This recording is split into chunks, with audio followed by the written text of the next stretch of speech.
Mayang punak po khurumjari ngasigi maru oiba update khar thamjage. Relief ta leiba ima event ise isan singdo Hawai ta thongnasu irolnasu sak sara amata nungsina ningon chakoubagi chaminajage tawjabani haina arambai tengongi lusing puren Koroungnba khumana phongdokkhre. National Highway 37 amadi National 2 da posai puduna lakpa gari thungnare. National Highway 37 amadi National 2 da lamdam asigi tangai fadana nongmoda sangraba yadraba posai puduna lakpa gari Sama Yankai Nipal Amadi, Saniga Humfumapan Hari, Lambi Asida, Apan Biao than Pusilakri Haidi. Makata and a Posay Pusilakpada, Kodong Tiba talk to Nabagi Singaninga, over Mapam Sing that security force Nakan Missing Torang Lakwatki. Manipur district Pumna Makta, Palm Dawa Todok talk to Nabagi Damak, Singamasungam, the Puna Sek, Point Samatarama to Hangduna, set a wong sing the Sek to Wiki Tabuksa Tabada. Mifa Mipun Yauki Blade Haidi. BJP MLA Taramapan, the Prime Minister Siron Pisingkib Adu, Karisu Kaibalate Haina. Chief Minister na Phongdokkhre ngasi Chief Minister ki Secretary ta pangthokpa paumi sing unnabada Manipur lenga ki BJP MLA taramapan na Chief Minister maha ki famdagi lawthoknaba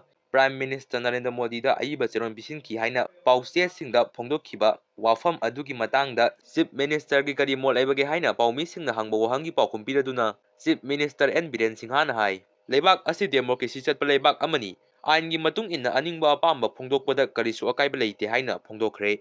Yaknaba kaya hatlaba matung Thawai na Ponthapikhraba ki thawdokta leikhraba Baspati mayum haithoi lehoriba Angang ani hayangzari bamda leiba top school oiriba RK Sanatomi Devi Vidyalaya da Lemna class 12 fauba Mahei Tamnaba ming chalagani Masigi damak school asigi principal amadi oza singbusu hainingai tana thagatpa phongdokchari handaki lan asida leikhraba thoba singi masa sing karigumba class 12 fauba Lemna Mahei tamningba lairaga su pau thuna phawbirao Laikhirabasinggi Thawai penjanaba makhoi thanamba angangsing sembada angamba mateng pangjage aduga kautrukki thawdokka leikhidraba ngangbam surabalagi masanupisu boarding school namada mingchanaba thawrang loire haina Lisipriya Kangujamna Phongdokkhre